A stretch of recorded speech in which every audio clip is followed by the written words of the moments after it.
विधानसभा में जिस प्रकार से अमर्यादित भाषा का प्रयोग किया गया, जिस प्रकार से घमंड से भरा एक मंत्री विधानसभा में किस प्रकार के शब्दों का वहां पर प्रयोग किया गया, इसकी आग आज पूरे उत्तराखंड। इसकी शुरुआत कहां से हुई, किस प्रकार से उत्तराखंड में जो ये जहर घोला जा रहा है, लोग इसको पहाड़, प्लेन, मैदानी से भी जोड़ रहे हैं। इस बात का विश्लेषण होना भी बहुत जरूरी।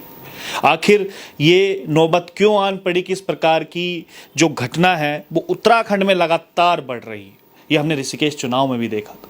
हमारे साथ गजेंद्र भाई मौजूद हैं, लंबे समय से पत्रकारिता भी कर रहे हैं और साथ ही साथ चीज़ों को बड़ी बारीकी से भी जानते हैं। गजी भाई, कल से सोशल मीडिया में लगातार हम देख रहे हैं कि हर कोई पोस्ट आप उठा दो उसमें केवल एक ही बात आ रही है। कुछ कह रहे हैं पहाड़, प्लेन, कुछ इस पक्ष को, कुछ उस पक्ष को। लेकिन सदन में जिस प्रकार की बातें उठाई गई, क्योंकि सदन एक मंदिर होता है और वहाँ पर इस प्रकार की अमर्यादित भाषा का उपयोग करना, किस तरीके से लग रहा है कि यह शुरुआत कैसे हुई और क्यों ये सब चीज़ चल रहा है?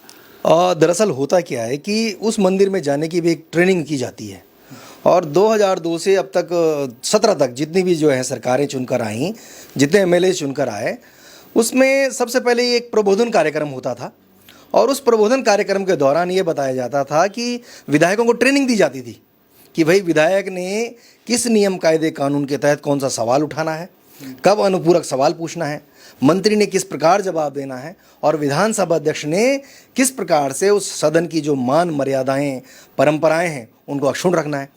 दुर्भाग्यवश हुआ क्या कि इस बार जब प्रचंड बहुमत की सरकार दोबारा चुनकर आई तो वो प्रबोधन कार्यक्रम नहीं हुआ।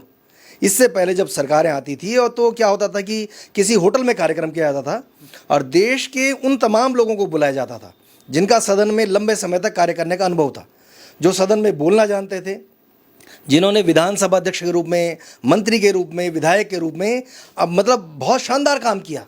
तो वो सिखाते थे विधायकों को कि भाई आपने कब क्या बोलना है, क्या नहीं बोलना है। यहाँ तक कि ये भी ट्रेनिंग दी जाती थी कि जब आप विधानसभा में, सदन में आओ, आपने कौन कौन से कपड़े पहनने और कौन से नहीं पहनने, ये भी सिखाया जाता था। अब हुआ क्या कि प्रचंड बहुमत की सरकार वापस आ गई और सरकार इस काम को करना भूल गई। विधानसभा अध्यक्ष का ये पहला अनुभव था, उससे पहले कोई मिनिस्टर भी नहीं रही और उससे पहले जब आपने उनको देखा तो पिछली बार जब 2017 में पहली बार चुनकर आए तो चुपचाप से अपना जो है बैठे रहते थे। कभी कभार उन्होंने जो है यमकेश्वर के कोई 2-4 सवाल लगा दिए।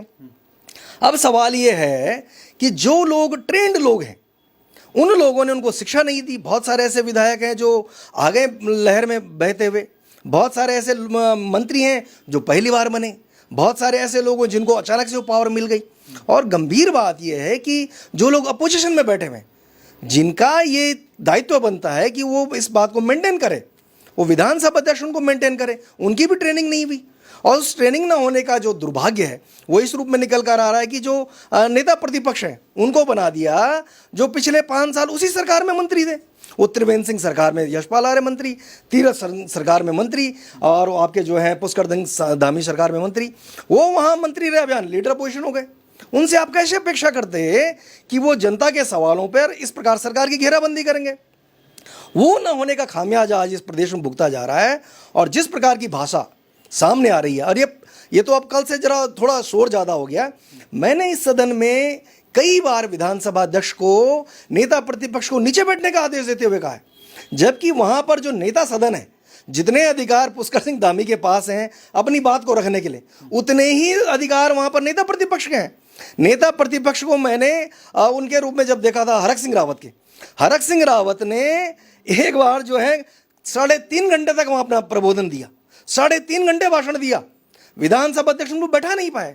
उन्होंने पूरे प्रदेश के मुद्दे, बेरोजगारी के, भ्रष्टाचार के, विभागों के जो भी चर्चा करनी थी। लेकिन आज स्थिति ये हो गई कि यशपाल आर्य न तो वहाँ बोल पा रहे हैं और आज आपने तो नया घटनाक्रम देख लिया, उनके विधायक वहाँ से बाहर कर दिया लखपत बुटोला को। लखपत बुटोला के समर्थन में एक विधायक खड़ा नहीं हुआ, वो बाकी जितने 19 वहाँ बैठे हुए हैं वो सब अपने अपने क्षेत्र की समस्याओं को लेकर बैठे हुए।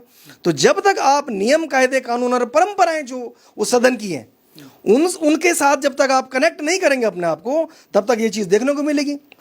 आज उस विधानसभा में बहुत सीनियर मोस्ट विधायक और जो मंत्री रहे हैं, लीडर अपोजिशन है, प्रीतम सिंह है, काजी निजामुद्दीन है 4 बार के। पिछली बार आपने देखा उन्होंने खड़े होकर वहाँ से 2 विधायकों की विधायकी खत्म करा दी। उन्होंने कहा कि दल बदल हो गया, राजकुमार की विधायकी खत्म करो। उन्होंने कहा कि राम सिंह केड़ा की खत्म करो, प्रीतम पंवार की खत्म करो, क्योंकि उन्होंने दल बदल कर दिया। आज की तारीख में उन लोगों के मुंह पे ताले लगे हुए वो नहीं बोल पा रहे विधानसभा अध्यक्ष को कि 2.5 साल से उमेश कुमार की दल बदल की याचिका को कैसे टर्न डाउन किया गया है।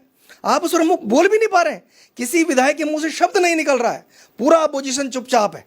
लेकिन सबसे बड़ा सवाल ये भी है गजी भाई कि ये तो नैतिक जिम्मेदारी भी तो है ना, कम से कम जो आप कह रहे हैं कि चलो उनकी ट्रेनिंग नहीं हुई। अब मंत्री जो प्रेमचंद अग्रवाल की बात करें, अगर मैं उनके भाषण जो हमने देखा, क्या उन्होंने कहा कि पहाड़ी देसी ये उत्तराखंड साले पहाड़ के लोगों के लिए बना है। पहाड़ में कौन है, कोई मध्य प्रदेश से आया है, कोई राजस्थान से आया है, कोई कहीं से आया है। ये प्रेमचंद अग्रवाल के वर्डिंग है विधानसभा के अंदर, और बोल रहे हैं कि मैं अग्रवाल हूँ इसलिए आप इस प्रकार से मेरा शोषण हो रहा है।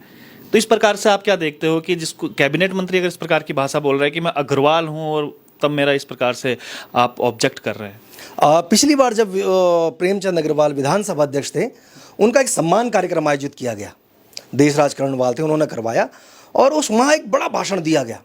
उसमें कहा गया कि जो विधानसभा अध्यक्ष हैं वो उस सदन के बॉस हैं, उनसे बड़ा न तो वहाँ मुख्यमंत्री है, न नेता प्रतिपक्ष है, न कोई मंत्री है। उस सदन को चलाने की जिम्मेदारी विधानसभा अध्यक्ष की है। अब अगर विधानसभा अध्यक्ष ने उनको ये सब भी बोलने दिया तो ये भी गंभीर बात है। अगर उनके मुंह से ये सब बातें निकली है, जो सब बातें आज सोशल मीडिया में फ्लोट कर रही हैं, सब जगह उछल कर आ रही है, प्रेमचंद अग्रवाल का माफीनामा भी आ गया है, ये सब बोलने क्यों दिया आपने? इसका मतलब आपकी ट्रेनिंग में कमी थी ना। आप अगर उसी समय उनको टोक देते तो वो बात आगे बढ़ती नहीं। अब आपने देखा कि पिछली बार एक खानपुर वाले विधायक ने कहा कि 500 करोड़ रुपए में सरकार गिर रही है। उस समय भी विधानसभा अध्यक्ष का जो रवैया था, उनको टोकना चाहिए था कि जो व्यक्ति सदन का सदस्य नहीं है, उन लोगों की बात आप यहां कहां से लेकर आ गई? वो बात कहां से आ रही कि 500 करोड़ रुपए में सरकार गिराई जा रही है? वो बात कैसे टॉपिक में आ गई? उसके बावजूद उस विषय को सदन की कार्यवाही से नहीं हटाया गया।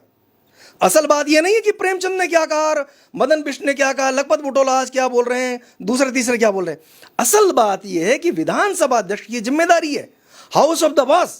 और उसमें तो यह भी कहा गया कि हाई कोर्ट से लेकर सुप्रीम कोर्ट तक आपने देखा होगा कि पिछली बार जब दल बदल हुआ, 9 विधायक भागकर जो है भाजपा में चले गए थे, उस दौरान भी विधानसभा अध्यक्ष गोविंद सिंह कुंजवाल की दी हुई जो फैसले थे उसको हाई कोर्ट ने अक्षुण्ण रखा। हाई कोर्ट ने कहा कि सदन के भीतर सर्वोच्च जो बॉस है वो विधानसभा अध्यक्ष है। अब आप विधानसभा अध्यक्ष होकर अगर आपका जो विषय है, आज तो ये जो अपोजिशन के लोग हैं वो विधानसभा अध्यक्ष को ये नहीं पूछ पा रहे हैं कि आप बताइए कि 2.5 साल से आपको इस बात की लेकर लीगल राय नहीं मिली कि वहां जो बैकडोर भर्तियां हुई थी, जिन 450-500 बैकडोर भर्ती को लेकर आपने आधे लोग बाहर निकाल दिए, आधों को आपने बचा लिया। आप कह रहे हैं कि हमने अभी लीगल राय ले रहे हैं। अरे भाई, जिस आदमी की नियुक्ति का कोई एग्जाम नहीं हुआ, कोई उसके लिए विज्ञापन नहीं हुआ, कोई इंटरव्यू नहीं हुआ, आपने भर्ती कर दिए और आपने आधे निकाल दिया, आधे बचा दिया। अब आप कह रहे लीगल राय ले रही हैं। जिस दल बदल के तहत उमेश कुमार की विधायकी चल जानी थी वो आपने वहां जो फाइल टर्न डाउन कर दी। आप कह रहे लीगल राय ले रहे हैं। कहां से लीगल राय ले रहे हैं, बताना तो चाहिए। और गंभीर बात देखिए, आप आज की तारीख में सवाल मीडिया के ऊपर है। जिन लोगों को ये सवाल उठाने चाहिए थे कि भाई वो दल बदल के ऊपर विधानसभा अध्यक्ष कार्रवाई क्यों नहीं कर रही है, वो मीडिया हाउस क्या खबर चला रहे हैं कि उमेश कुमार 1 करोड़ रुपए की गाड़ी लेकर वहां घूम रहे हैं, इतनी बड़ी उनकी कार है, इस बात पर चर्चा हो रही है। तो वो सदन की जो मान मर्यादाएं तार तार हो रही हैं, और वो तब तक होती जाएंगी जब तक आप इस बात को महसूस नहीं करेंगे, शिद्दत से नहीं करेंगे कि वो सदन जिसको आज मंदिर कहा जा रहा है, विधानसभा अध्यक्ष कह रही है मंदिर है, लेकिन वो मंदिर सिर्फ एक के लिए नहीं है ना। विधानसभा अध्यक्ष के पास भी वो भी चुनकर एक विधायक के रूप में है, जो विपक्ष में जो विधायक बैठे हैं वो भी चुनकर आए, जो सत्ता पक्ष के लोग ज्यादा हैं वो भी चुनकर आए हैं। लेकिन वहां जो नियम कायदे कानून उन सब के ऊपर एक परंपरा मानी जाती है। अब आपने जितनी लाइनें खींच दी, कोई उनसे सवाल नहीं पूछ रहा है। विपक्ष के लोग इसलिए सवाल नहीं पूछ रहे हैं, वो डर रहे हैं। उनको इस बात का डर है कहीं सीबीआई वाला ना आ जाए, ईडी वाला, इनकम टैक्स वाला नहीं आ जाए। और आज तक कभी नहीं सुना पूरे देश में कि किसी विधानसभा अध्यक्ष ने अपनी पार्टी के लिए सदस्यता अभियान चलाया। उन्होंने कोटद्वार के भीतर भारतीय जनता पार्टी की सदस्यता अभियान चलाया। वो भाजपा की बैठकों में जा रहे हैं। 2 बार अभी हमने देखा कि वो भाजपा के प्रदेश कार्यालय में गई हैं, कोई पूछ नहीं रहा है। तो सवाल यह है कि भाई आज रितु खंडूड़ी आज अध्यक्ष हैं, कल के दिन उनको भी हटना होगा, फिर कोई दूसरा अध्यक्ष आएगा। लेकिन ये जो दौर है, ये 2025 का जो दौर है, ये दोबारा नहीं आएगा। ये इतिहास में दर्ज हो जाएगा कि उस समय जब ये प्रचंड बहुमत की सरकार इस प्रकार के काम कर रही थी, उनके मंत्री विधायक इस प्रकार का आचरण कर रहे थे, तो विपक्ष के लोग क्या कर रहे थे। और उस विपक्ष के ऊपर इसलिए गंभीर सवाल है क्योंकि उत्तराखंड के जो आम जनमानस है, जो वोटर है, जो इस दल बदल की जो गंदगी इस प्रदेश में आ गई है, ये भी नहीं जानती कि वो जो नेता प्रतिपक्ष आज हैं यशपाल आर्या, वो अगले कुछ दिनों में भी कांग्रेस में रहेंगे या फिर वापस भाजपा में चले जाएंगे। तो सवाल ये प्रदेश तब बचेगा जब आप इस प्रदेश के जो विषय हैं उनको गंभीरता से लेंगे, नहीं तो ये जो विषय आज उछल कर आया बहुत गंभीर विषय है। लेकिन जो ये पहाड़ प्लेन की एक खाई खोदी जा रही है, ये ऋषिकेश चुनाव से मैं मानता हूँ कि एक बूम इसमें आया था कि पहाड़ प्लेन की जहाँ पर बात हुई और आज वो सदन में जो उठी है, क्या लगता है कि वाकई में ऐसा हो रहा है पहाड़ प्लेन की, या एक प्रकार से नया मोड़ इसको दिया जा रहा है कि चलो अब पहाड़ प्लेन इस तरीके से किया जाता है? भाई आज की तारीख में मेरा घर डोएवाला में है, डोएवाला से देहरादून आने में लग रहे 15 मिनट। जो विधायक बद्रीनाथ से आ रहा है उसको लग रहा पूरा दिन, जो विधायक धारचूला से आ रहा, पिथौरागढ़ से आ रहा, मुंशियारी से आ रहा, रानीखेत से आ रहा, उत्तरकाशी से आ रहा, और वो यमुनोत्री से आ रहा, वो आपके चंपावत से आ रहा, उसे कितने घंटे लग रहे आने में। और अगर वो विधायक यहाँ आकर कह रहे हैं कि भाई हमारे पहाड़ में डॉक्टर नहीं है, वहाँ इंजीनियर नहीं है, शिक्षक नहीं है, और वहाँ पर जो है टेक्नीशियन नहीं है, एक एक्सरे अल्ट्रासाउंड कराने वाला नहीं है, तो पहाड़ प्लेन की बात, वो तो जो मुद्दा है आप क्या उसे डाइल्यूट कर देंगे क्या? वो अगर अपने क्षेत्र में जा रहा विधायक और उस विधायक से पूछा जा रहा है कि भाई तुम विधायक हो गए, तुम मंत्री हो गए, सब हो गए, लेकिन तुम्हारे तो अच्छे दिन आ गए, तुम्हारी तनख्वाह लगी, पेंशन लगी, सब बढ़िया हो गया, तुम्हारे तो मरने के बाद क्रियाक्रम का इंतजाम कर दिया सरकार ने। अभी आया था ना कुछ दिन पहले कि बीड़ी पीने के लिए पैसे नहीं थे, अब उनकी बीड़ी का भी इंतजाम हो रहा है कि उनकी पेंशन बढ़ा दो, और उनके लिए अंत्येष्टि का भी इंतजाम हो गया कि पूरी राजकीय सम्मान के साथ हुआ। तो वो जो जनमानस इस प्रदेश के लोग हैं, इस पहाड़ के लिए ही तो जो है, मतलब जब हमने उत्तराखंड राज्य प्राप्ति का जो आंदोलन था वो कोई भारत पाकिस्तान का नहीं था। उस दौरान इस पहाड़ में पनिशमेंट पोस्टिंग कही जाती थी, कोई यहाँ डीएम बनने को तैयार नहीं था, एसडीएम तहसीलदार तो कोई आना नहीं चाह रहा था। तो भाई इस राज्य की मांग निश्चित रूप से पहाड़ के लिए थी। आज ये बहुत सारे लोग आ गए हैं, 25 लाख ऐसे लोग आकर बैठ गए हैं जिन्होंने अवैध कब्जे करे हैं, जो नदी नाले खालों में बैठ गए हैं। उन लोगों को हटाने की बजाय इस सरकार ने उसके ऊपर अध्यादेश की कैप लगा दी है। तो सवाल तो आ गई वो। लेकिन जो इस समय उधम सिंह नगर और हरिद्वार जैसे जिलों में रह रहे हैं प्लेन क्षेत्र में, तो उनको तो लगेगा कि यार लोग पहाड़ की बात कर रहे हैं, प्लेन को कोई पूछ नहीं रहा है। भाई आप ये बात बताइए कि आपने मैदान में बसे हुए 25 लाख अवैध लोगों को, जिनको हटाने का ऑर्डर कोर्ट ने दिया है, कोर्ट ने कहा है रिस्पना नदी से हटाओ, बिंदाल से हटाओ, जिस व्यक्ति ने अतिक्रमण किया उसको हटाओ, आप यहां से खाली कराओ। आपने उनको हटाने की बजाय एक अध्यादेश से तीसरी बार उनको जो है उनके ऊपर कैप लगा दिया अध्यादेश की। वो क्या करना चाहिए इस समय? उनका क्या करना चाहिए आप बताइए कि आपने पहाड़ में बुलडोजर क्यों चला दिया? आपने गैरसैंण में बुलडोजर चला दिया, आपने टिहरी में चला दिया, पौड़ी, उत्तरकाशी, चमोली, पूरे पहाड़ में चला दिया कि अतिक्रमण हो रहा साहब। अरे भाई जब अतिक्रमण इन्होंने भी किया तो इनको भी हटाओ, उनके ऊपर, तभी तो आप समानता पे आएंगे। आप अगर एक प्रदेश में 2 प्रकार के कानून लाएंगे, 2 प्रकार के जो है फैसले आपके होंगे, तो निश्चित रूप से सवाल तो खड़ा होगा। वो आदमी जो कल तक वहां टिपरी बाजार में अपनी दुकान लगाकर बैठा था, आपने उसका बुलडोजर चला दिया। लेकिन जब आप रिस्पना पुल पर आते हैं, आपने उनके ऊपर कैप लगा दी कि नहीं भाई साहब, अगर ये भाग गए तो जो है विनोद चमोली चुनाव हार जाएंगे, ब्रिजभूषण गहरोला चुनाव हार जाएंगे, जो सविता कपूर चुनाव हार जाएगी, गणेश जोशी चुनाव हार जाएंगे, खजानदास चुनाव हार जाएंगे। ये जो वोट बैंक है, अपना वोट बैंक सुरक्षित करने के लिए अगर आप इस प्रकार के पिन पॉइंट पर काम करोगे, तो ये सवाल मुझे लगता है कि वहीं से ही तो जनित हुआ है। फाइनली जो आज डिस्कस है, वो डिस्कस इसी बात को लेकर है कि इस प्रदेश में 2 नियम तो नहीं होने चाहिए और सबका सम्मान होना चाहिए। और सबसे बड़ी बात, अगर विधानसभा के भीतर आज विधानसभा अध्यक्ष को लेकर भी इतनी बड़ी बातें आ रही है, तो वो जो लोग चुन कर गए, ये उनकी ड्यूटी बनती है कि निश्चित रूप से, मेरा तो अभी भी यहाँ के जो महामहिम राज्यपाल हैं और मुख्यमंत्री हैं, उनसे भी अनुरोध है, एक प्रबोधन कार्यक्रम दोबारा करवाइए।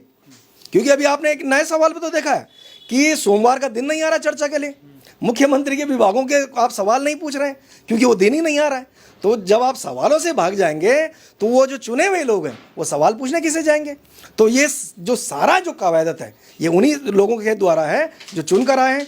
और आखिर में ये विधानसभा अध्यक्ष की बहुत बड़ी जिम्मेदारी है कि उस हाउस में चुने हुए प्रत्येक व्यक्ति का बराबर अधिकार है, वो सत्ता पक्ष का हो या विपक्ष का हो। अच्छा, एक सवाल अभी हमने बीच में देखा था, जिस समय यूसीसी आया, उस समय समान नागरिक संहिता की बात की गई, लेकिन जब भू कानून की बारी आती है तो उसके बाद 2 जिले अलग कर दिए जाते हैं कि यहाँ नहीं लगेगा। तो आपको लगता है कि एक तरफ हम समान नागरिक संहिता का ढिंढोरा पीट रहे हैं कि उत्तराखंड पहला राज्य बना है, और दूसरी तरफ हम अपने ही दूसरे जब नियम करने होते हैं, जब कुछ लागू करना होता है तो 2 जिले अलग कर देते हैं। सिर्फ 2 जिले अलग नहीं है, आप उत्तराखंड का नक्शा अपने यहाँ लगा दीजिए। यहाँ पर उस उत्तराखंड के नक्शे में यहाँ पर डिस्कस कीजिए, किस दिन पूरा नक्शा लगाइए, उसमें 100 से ऊपर नगर पालिकाएं, नगर निगम और नगर पंचायत पूरे प्रदेश में। अल्मोड़ा भी नगर निगम हो गया, पिथौरागढ़ नगर निगम हो गया, आपका कोटद्वार नगर निगम हो गया, बाकी नगर पालिका हैं, आपने वो सब एरिया भी छोड़ दिया। आप अगर उस नक्शे पर डिस्कस करके सामने बैठोगे तो आपको पता चलेगा कि वो भू कानून किसके लिए आया है। मतलब मेरा घर डोईवाला में, तो रानी पोखरी से इधर अलग नियम और रानी पोखरी से आगे जाके दूसरा नियम, एक ही विधानसभा में 2 नियम कैसे हो जाएंगे। तो मेरा मानना है कि अगर भू कानून लाना है तो उसका भू कानून का मतलब, भू तो सब जमीन एक ही है ना। अब आपने उसका भू उपयोग करके अलग कर दिया कि ये घर बनाने के लिए, खेती के लिए, उद्यान के लिए, जमीन तो जमीन है। जब तक आप समग्र रूप से एक सिंगल वे पे लेकर नहीं चलेंगे तो मेरा मानना है कि ये जो सवाल हैं, ये सवाल आगे भी सरकारों को और उन नेताओं को जो आज बैठे इनको और परेशान करेंगे। परेशान करेंगे क्या? अब जिस प्रकार की भाषा उपयोग हो रही है, क्या वो भी परेशान होंगे? क्योंकि हमने देखा है कि आज प्रेमचंद अग्रवाल के घर के बाहर भी प्रदर्शन चल रहा था, तमाम पूरे उत्तराखंड में उनके पुतले भी फूके जा रहे थे, तो क्या घबराना चाहिए प्रेमचंद अग्रवाल को? मेरा मानना है कि प्रेमचंद अग्रवाल अकेले नहीं है, उनके साथ उनकी पार्टी है, और जिस चुनाव क्षेत्र से चुनकर आ रहे हैं लगातार वहाँ की जनता 4-4 बार उनको जिता कर भेज रही है। आप इसको इतने हल्के में मत लीजिए कि ये बात आएगी यार इतने में सब काम हो जाएगा। अभी आपने जो निकाय चुनाव की भी डिस्कस करा, उसमें भी लोगों ने देख लिया। ये जो हमारा जो लोकतांत्रिक जो सिस्टम है चुनाव का, वो जन भावनाओं से ही निकल कर आता है। प्रेमचंद अग्रवाल की आज उस ऋषिकेश विधानसभा में बहुत ज़बरदस्त पैठ है, अभी भी कोई उनको हिला नहीं पाया है। 2007 में सुरवीर सजवाण को हरा दिया, 2012 और 17 में जो है उन्होंने जो राजपाल खरोला को हरा दिया, फिर जो है रमोला को हरा दिया, हराया है ना। वहाँ की जनता उनको भर भर कर वोट दे रही है। तो ये जब तक जनमानस किसी भी व्यक्ति, और तो देखिए ना आप, अभी जब आप ADR की आपने रिपोर्ट देखी तो इतने सारे लोग चुनकर आ रहे हैं जिनके ऊपर बहुत बड़े बड़े आपराधिक रिकॉर्ड हैं। प्रेमचंद अग्रवाल तो आज अपने उत्तराखंड आंदोलन के दौरान की न्यूज़ कटिंग भी जो है उनके सोशल मीडिया में चलाई जा रही है, उत्तराखंड आंदोलनकारी का सर्टिफिकेट उनके पास है। ये दोनों अलग विषय हैं। और कोई व्यक्ति अगर ये सोच रहा है कि सिर्फ इतने वर्ष से ही जो है वोट इस तरफ डाइवर्ट हो जाएगा या प्रेमचंद की हार हो जाएगी, तो मेरा मानना है कि इतना ये इसमें बहुत जल्दीबाजी होगा ऐसा करना। चलिए, पर जिस प्रकार की परिपाटी पूरे उत्तराखंड में चल रही है कि बात हो रही है यहाँ पर प्लेनवाद और पहाड़वाद की, बात कहीं से शुरू हुई और कहीं पर ख़त्म होती। फिलहाल उत्तराखंड के लिए अच्छा नहीं है, सदन जैसे जो हमारा मंदिर कहा जाता है इस प्रकार की बातें वहाँ पर करना, इस प्रकार के विधायक जब इस पर सवाल उठाते हैं तो अध्यक्ष का उनको बाहर करना, तो केस और हम उत्तराखंड को ले जा रहे हैं। ये परिपाटी आखिर उत्तराखंड का भविष्य क्या तय करे। फिलहाल बने रहिए विजय पथ न्यूज़ पर। बहुत बहुत धन्यवाद।